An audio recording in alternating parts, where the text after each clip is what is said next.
Yeah, so 68 people have died in avalanches on Mount Everest since they started climbing. People just getting swept off the mountain, really. Falls account for 67 people who have died. Stands to reason, being up all the way up there.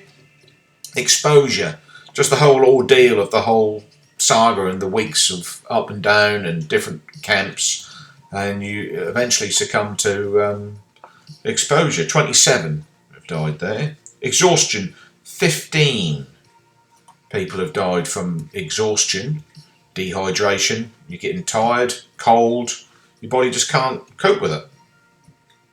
Falling ice, lots of people have died from falling ice, head injuries, and far away from medical attention, and they can't recover, unfortunately. Crushed under seracs is another way you can die on Mount Everest. Big clumps of ice as the afternoon sun heats up the plateaus, and can fall on you, and you ain't got no time to get out of the way. You could fall into a serac.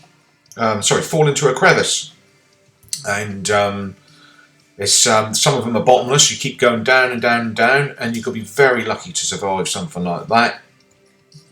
All the ordeal and all the stress and the strains and the cold. If you're unfit or if you've got medical issues, unfortunately, you could die of a heart attack. And again, you're a long way away from help.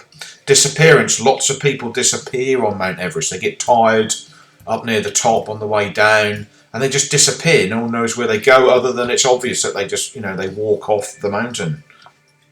Drowning. I've not heard of this one before, but apparently a few people have actually drowned. Below base camp, the little streams and rivers, the porters carrying all the stuff. They slip, they fall in, they drown. Another one is HAPE, high altitude pulmonary emedema, where you have swelling of the brain, and it starts to make you act bizarre and funny, and you lose your bearings, coherency. And another one is 21 people have died from HAPE. So cerebral emedema, 8 people have died from this high altitude sickness, brain swelling. And hypoxia, lack of oxygen, causes you to make wrong decisions, to get sick, and to want to sit down and just succumb to the cold. Strokes can also happen as a consequence of being at high altitude, and and if you have that, you've got to get down quickly, and not many people survive.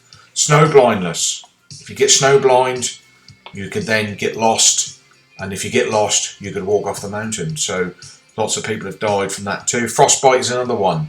And so if I was you, I would continue practicing in the sun with this young lady here.